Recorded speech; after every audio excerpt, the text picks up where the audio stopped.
Happy Teachers Day! Happy Teachers Day! Happy Teachers Day!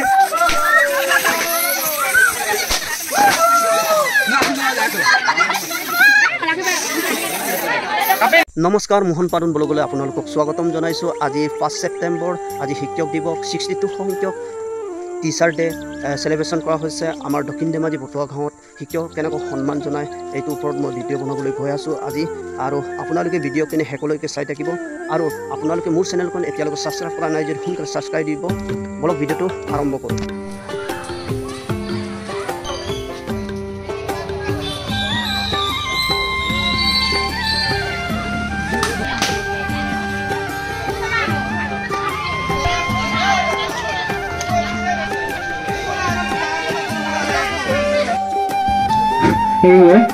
এয়া টিনা কাইদক সকলে হাত চাপৰি বজাই দিয়ক।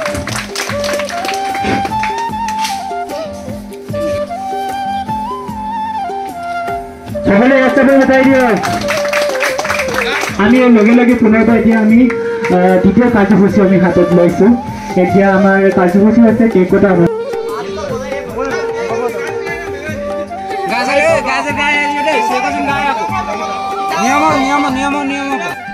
Ada foto mari tu. Ngolong ke gimana ya tadi ngok ke foto mari. Oh, guys. Hey, ngolong lepas mana sekarang ya? Kau sih, amin. Happy Teachers Day! Happy Teachers Day! Happy Teachers Day!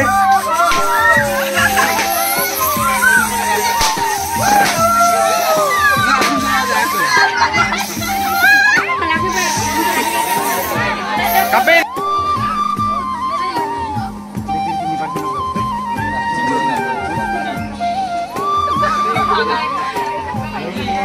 Anjan cikgu deh.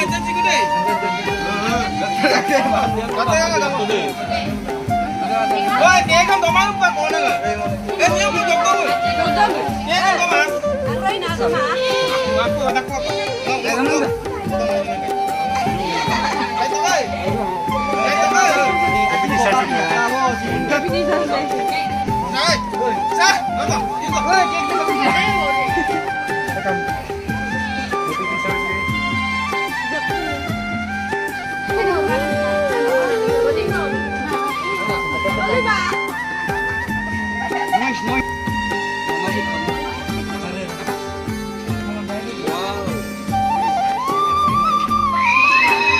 সকলে হাত চাপৰি বজাই দিয়ক।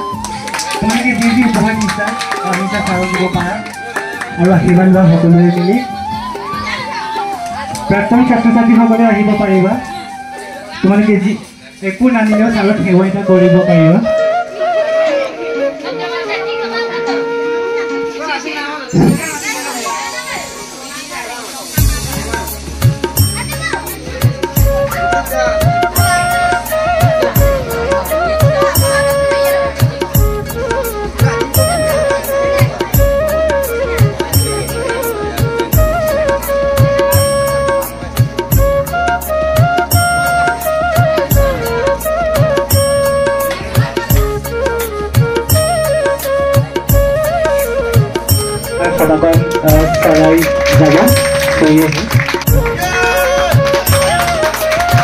সকলে জানে যে শিক্ষক দিৱস বুলি এই শিক্ষক দিৱসটো অকল আমাৰ এই অসমতে নহয়, গোটেই ভাৰতবৰ্ষতে শিক্ষকসকলৰ সন্মানৰ সৈতে শিক্ষক দিৱস পালন কৰা হয়। আমিও প্ৰতি বছৰ আমাৰ টিউশ্যন চেণ্টাৰত শিক্ষক দিৱস পালন কৰি আহিছোঁ, সেয়েহে আমিও এইবাৰ পালন কৰিছোঁ।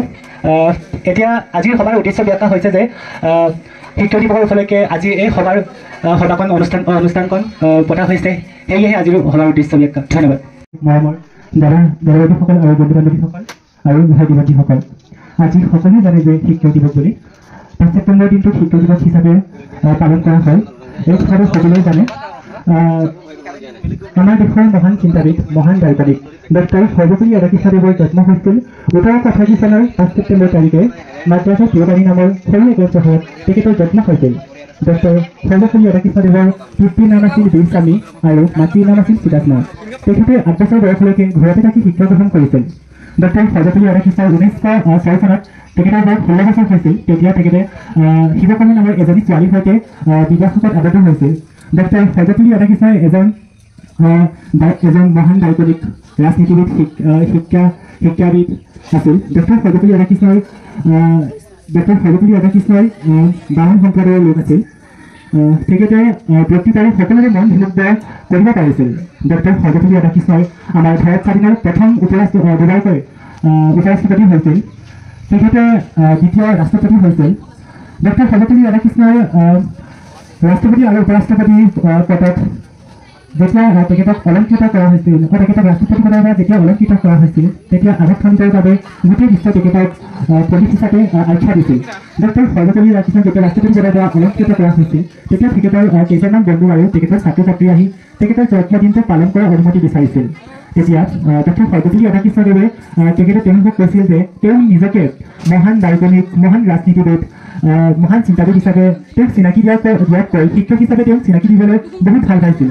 সেইকাৰণে তেখেতৰ জন্মদিনটোক ব্যক্তিগত জন্মদিন হিচাপে পালন নকৰি সমগ্ৰ শিক্ষকসকলৰ সন্মানৰ সৈতে এই দিনটোক শিক্ষকসকলৰ সন্মানৰ সৈতে শিক্ষক দিৱস হিচাপে পালন কৰা হয়। এজন মহান ব্যক্তি ডক্টৰ সৰ্বপল্লী ৰাধাকৃষ্ণৰ 1975 চনৰ 17 তাৰিখে তেখেতৰ মৃত্যু হয়। ইয়াকে কৈ মই মোৰ বক্তব্য সামৰণি মাৰিছোঁ। ধন্যবাদ। Present in this event, our respected Likon sir and you all, elders, youngers, and you all, dear parents. Myself, Disani Naro, from 9 study. Thank you to give me these opportunities. I welcome you all to our Teachers' Day celebration. First of all, Happy Teachers' Day. Happy Teachers' Day to you all, our wonderful teachers in India. We all celebrate Teachers' Day on 5 September every year. This day is celebrated to mark the birth anniversary of Dr. Sarvepalli Radhakrishnan. He was the second president of our country and along a great teacher as well as philosopher. Thank you. Sushmita বাহাদুৰ, মই নৱম শ্ৰেণীত পঢ়োঁ। প্ৰথম সদা আজি এই সভাৰ সভাপতি মহোদয় আৰু উপস্থিত থকা অতিথিবৃন্দ আৰু লগতে মোৰ মৰমৰ বন্ধু বান্ধৱী, ভাইটি ভণ্টি আৰু প্ৰাক্তন ছাত্ৰ ছাত্ৰীসকল, মই মোৰ ফালৰ পৰা শিক্ষক দিৱসৰ উপলক্ষে আন্তৰিক শুভেচ্ছা জ্ঞাপন জনালোঁ। আজি 1 ছেপ্টেম্বৰ হঠাৎ শিক্ষক দিৱস। আজি শিক্ষক দিৱস উদযাপন কৰাৰ উপলক্ষে আজি আমি সকলোৱে ইয়াত একগোট হৈছোঁ। ডক্টৰ সৰ্বপল্লী ৰাধাকৃষ্ণ এগৰাকী মহান পণ্ডিত, দাৰ্শনিক, শিক্ষক, ৰাজনীতিবিদ আছিল। ডক্টৰ সৰ্বপল্লী ৰাধাকৃষ্ণদেৱৰ জন্ম হৈছিল 1888 চনৰ 5 ছেপ্টেম্বৰ মাদ্ৰাজৰ তিৰুতানী নামৰ এখন ঠাইত। তেখেতৰ পিতৃৰ নাম আছিল সৰ্বপল্লী বীৰস্বামী আৰু মাতৃৰ নাম আছিল সীতাম্মা। আৰু তেখেতে 8 বছৰ বয়সলৈকে নিজৰ ঘৰতে পিতৃ মাতৃৰ তত্ত্বাৱধানত থাকি শিক্ষা গ্ৰহণ কৰিছিল। 1896 চনত তেখেতৰ তিৰুতানী লুথেৰান মিছন স্কুলত নামভৰ্তি কৰিছিল। 1896 চনৰ পৰা 1900 চনলৈকে লুথেৰান মিছন স্কুলত শিক্ষা গ্ৰহণ কৰাৰ পিছত 1900 চনৰ পৰা 1904 চনলৈকে ভেলুৰ কলেজত অধ্যয়ন কৰিছিল আৰু 1904 চনৰ পৰা 1908 চনলৈকে মাদ্ৰাজৰ খ্ৰীষ্টিয়ান কলেজত দৰ্শন শাস্ত্ৰত অধ্যয়ন কৰিছিল। আৰু ডক্টৰ সৰ্বপল্লী ৰাধাকৃষ্ণ সৰুৰে পৰা মেধাৱী ছাত্ৰও আছিল, সেইবাবে ছাত্ৰবৃত্তিও লাভ কৰিছিল। ডক্টৰ সৰ্বপল্লী ৰাধাকৃষ্ণনে 1903 চনত শিৱাকানন্দৰ লগত বিয়া কৰিছিল আৰু ডক্টৰ সৰ্বপল্লী ৰাধাকৃষ্ণদেৱে মহান শিক্ষকো আছিল। তাৰ উপৰি তেখেতে প্ৰেচিডেঞ্চি কলেজ, মহীশূৰ বিশ্ববিদ্যালয় আৰু মানচেষ্টাৰ কলেজত অধ্যাপক ৰূপে কৰ্মৰত আছিল। ইয়াৰ উপৰিও 1931 চনৰ পৰা 1936 চনলৈকে অন্ধ্ৰ বিশ্ববিদ্যালয়ত আৰু 1939 চনৰ পৰা ভাৰত স্বাধীন হোৱালৈকে বেনাৰস হিন্দু বিশ্ববিদ্যালয়ত উপাচাৰ্য আছিল। আৰু ডক্টৰ সৰ্বপল্লী ৰাধাকৃষ্ণনে 1951 চনৰ পৰা 1962 চনলৈকে ভাৰতৰ প্ৰথম উপৰাষ্ট্ৰপতি হৈছিল আৰু 1962 চনৰ পৰা 1968 চনলৈকে ভাৰতৰ দ্বিতীয় ৰাষ্ট্ৰপতি হিচাপে নিৰ্বাচিত হৈছিল।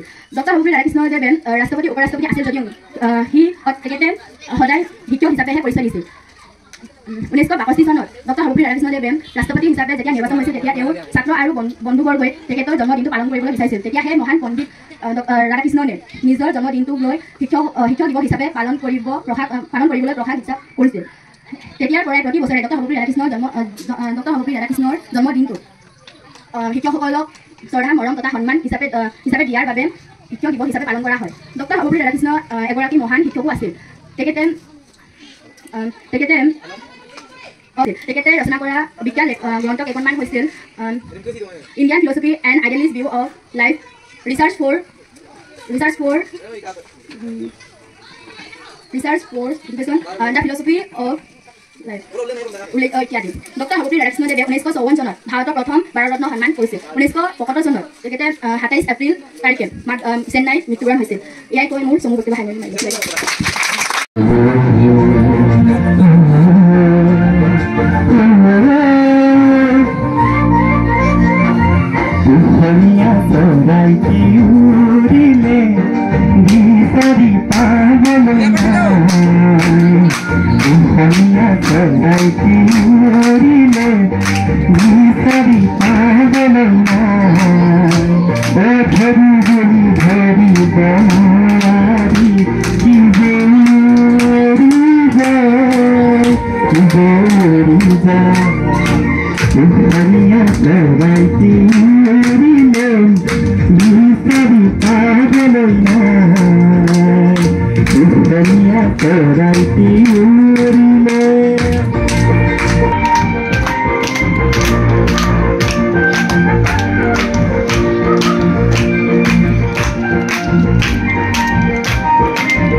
টকাক আমি দীক্ষা কৰিলে পোৱা যায়, কিন্তু সন্মানক আমি দীক্ষা কৰি পোৱা আমাৰ বস্তু নহয়।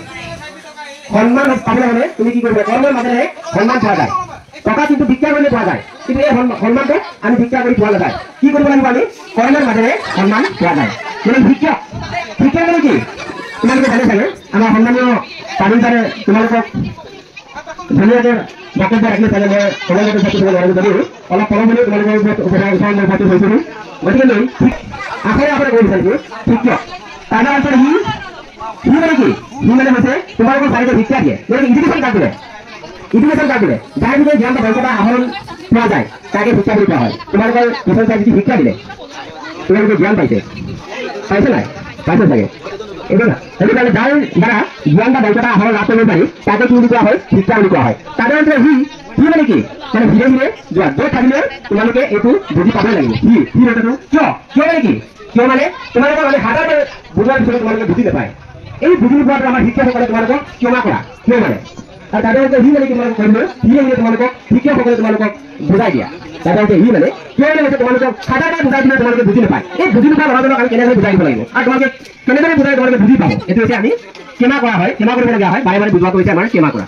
আৰু ক্ষমা মানে কি, ক্ষমা মানে খান পুৰুকীয়া নজনাজনক আমি কেনেকৈ বুজাব লাগিব, তেওঁ মানে পিছলৈ আহি যায়, পিছলৈ যায়। এই পিছলৈ অহাজনক আমি কেনেকৈ তাৰ জীৱনটো আমি ভাল হোৱাৰ কাৰণে আমি এই ল'ৰাজনক আমি আগলৈ টানি যাব লাগিব বা তাক শিক্ষা দিব লাগিব। তেনেহ'লে তোমালোকে শিক্ষক মানে কি এই অৰ্থটো তোমালোকে বুজি পাইছে চাগে, হয় নে নাই। এতিয়া তোমালোকৰ কুইজ প্ৰতিযোগিতা লৈ আমি আগবাঢ়িছোঁ। তোমালোকক টান প্ৰশ্ন মই কুৱেশ্যন কৰিলোঁ, সহজ প্ৰশ্ন আমি কুৱেশ্যন কৰিম। লেটিন ভাষাৰ কুইজ শব্দটোৰ অৰ্থ কি বা কুইজ? কুইজ মানে প্ৰতিপতা বা জ্ঞানৰ তাৎক্ষণিক পৰীক্ষা, মানে তৎক্ষণাৎভাৱে তোমালোকে উত্তৰ দিয়া, তাক কি বুলি কোৱা হয়, কুইজ বুলি কোৱা হয়। এতিয়া আমি 1 নম্বৰ কুৱেশ্যন তোমালোকক আগবাঢ়িছোঁ। শিক্ষা গ্ৰহণৰ প্ৰধান আৰু তাই ক'ত হয়? শিক্ষা আমি প্ৰথমতে যিটো লৈছিলোঁ এই তাইটো আমাৰ ক'ত হৈছিল, যিটো আমি শিক্ষা লৈছিলোঁ, হয় নে নহয়। এডুকেশ্যন যিটো লাইফটো তোমালোকৰ হৈছিল, এই এডুকেশ্যন লাইফটো প্ৰথমতে তোমালোকৰ ক'ত হৈছিল, শিক্ষাটো হৈছিল। যেনেকৈ খ গ ঙ এইবিলাকত আমি শিক্ষা লৈছিলোঁ প্ৰথমতে। যিকোনো এজনে ক'লে হ'ল শিক্ষা ক'ত হৈছে, এল পি স্কুল ৰহ উত্তৰ শুদ্ধ হোৱা নাই যিকোনো এজনে ক'ব পাৰিবা ক'ত হৈছিল আৰু এবাৰ কুৱেশ্যনটো কৈ দিছোঁ শিক্ষা গ্ৰহণৰ প্ৰধান আৰু প্ৰথম ঠাই ক'ত হয় তাৰ মানে জেগা ক'ত হৈছিল শিক্ষা আহৰণ কোনটো পদ্ধতি সহজ মাতৃভাষা যিটো আমাৰ 4টা আমাৰ ভাষা আছে এই ভাষাৰ ভিতৰত কোনটো আটাইতকৈ সহজ অসমীয়া বুলি নহয় আৰু মাতৃভাষাৰ শিক্ষা আহৰণত কোনটো পদ্ধতি সহজ পদ্ধতি বুলিয়ে কৈছে 4টা পদ্ধতি আছে আমাৰ কোনটো পদ্ধতি মাতৃভাষা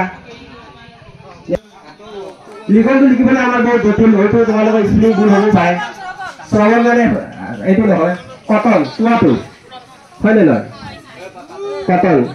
কটনটো হৈছে শুদ্ধ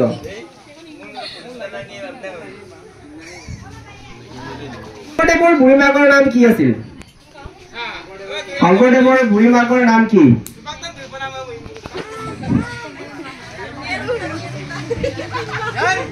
হোৱা নাই শুদ্ধটো হোৱা নাই হৈছে যদি অলপ হৈছে শুদ্ধ উত্তৰ দিবা শংকৰদেৱৰ বুঢ়ী মাকৰ নাম কি আছিল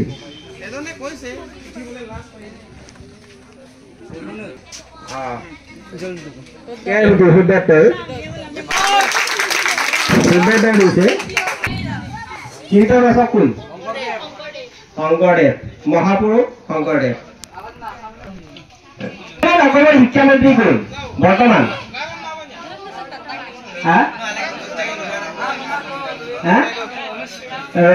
যদি সুধিব লাগিব তোমালোকে গোটেইকেইটা টান হলে অলপ অসুবিধা হৈ থাকে কোনটো জীৱ আমি দেখা নাপাওঁ তথাপিতো ই তীব্ৰ মানে কি জোৰেৰে দৌৰিব পাৰে বায়ু আমি চকুৰে মনিব নোৱাৰো দেখা নাপাওঁ বায়ু নহয় জীৱ বুলি কৈছে নহয় কোনটো জীৱই ভৰি নথকা সত্ত্বেও তীব্ৰ গতিত দৌৰিব পাৰে তাৰ ভৰি আমি দেখা নাপাওঁ যদিও তীব্ৰ গতিত ঠিক আছে পানীত কি কি গেছ থাকে পানীত কি কি গেছ থাকে আৰু শুদ্ধ উত্তৰ হাইড্ৰজেন আৰু অক্সিজেন তোমাৰ নাম কি আছিলে ৰুণা কাৰণে শুদ্ধ উত্তৰ দিছে হাইড্ৰজেন আৰু অক্সিজেন সেইকাৰণে আটাইবোৰ বজাই দিবা শুদ্ধ উত্তৰ হ'লে দৈনিক কিমান লিটাৰ পানী খাব লাগে এজন সুস্থ যোনটো মানুহজনৰ বেমাৰ আজাৰ নাই এই মানুহজনক দৈনিক মানে কিমান পানী আৱশ্যক হয় অশুদ্ধ উত্তৰ অশুদ্ধ 5 লিটাৰ নহয় 1.5 লিটাৰ নহয় এজন সুস্থ মানুহক কিমান দৈনিক পানী লাগে মানে এদিনত কিমান পানী লাগে 2 লিটাৰ 700 গ্ৰাম পৰিৱেশ দিৱস কোন তাৰিখে পালন কৰা হয় 5 জুন সহজকেইটা পাৰে বাৰু যোনটো জেগাত গছ গছনি আছে এই জেগাটো কি বুলি কোৱা হয় হাত দাঙি ল'বা কি বুলি কোৱা হয় অৰণ্য ঠিকে আছে বাৰু জংঘল বা অৰণ্য একেই বাৰু যুদ্ধত নিজক ৰক্ষা কৰিবলৈ পিন্ধা ধাতুৰ সাজটোক কি বোলে যুদ্ধত যিটো আমি কবচ ৰক্ষা পাবৰ কাৰণে আমি পিন্ধা ধাতুৰ সাজটোক কি বোলে কেশৱ নৰ দিৱস কোন তাৰিখে পালন কৰা হয় অশুদ্ধ উত্তৰ উঠি দিবা উঠি পেলাই কবা 15 আগষ্ট তোমাৰ নাম কি আছিলে লুনামণি উৎসৱ কি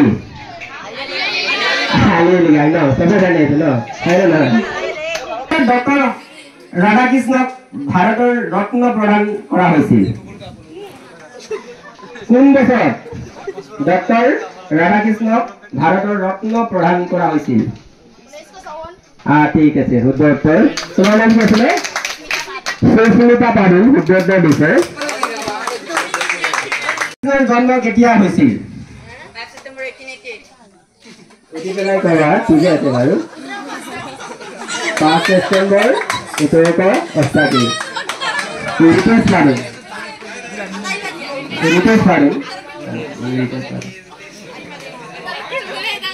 কেইটামানে কৰিম আৰু বেছি দীঘলীয়া নকৰো তোমালোকৰ হয়তো আমনি লাগিব পাৰে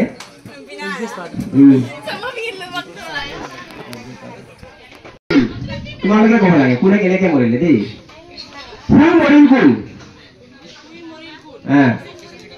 ফুল মৰিল কোন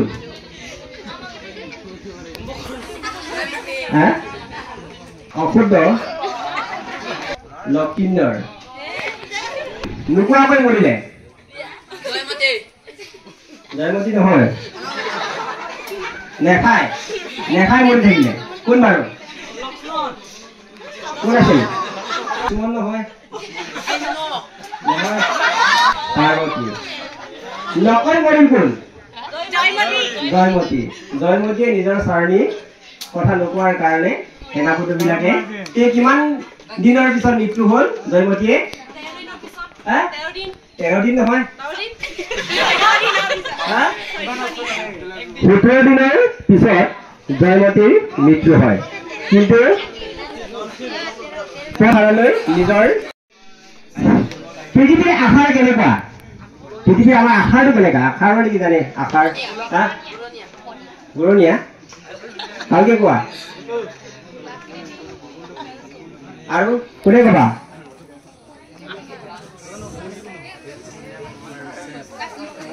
গোলাকাৰ হয়নে নাই কি আটাইতকৈ সৰু স্বাভাৱিক সংখ্যাটো কি 1 হয়নে কেশৱ নৰ একৰ কুৱেশ্যন ইমানতে আমি সামৰিছো আটাইতকৈ পূৰ্ণ সংখ্যাটো কি অশুদ্ধ উত্তৰ 0 শুদ্ধ উত্তৰ তোমাৰ নাম কি আছিলে লুনা কাৰ্ডঙে অন্তিম কুৱেশ্যনৰ শুদ্ধ উত্তৰ দিলে আমি ইমানতে সামৰণি মাৰিলো ধন্যবাদ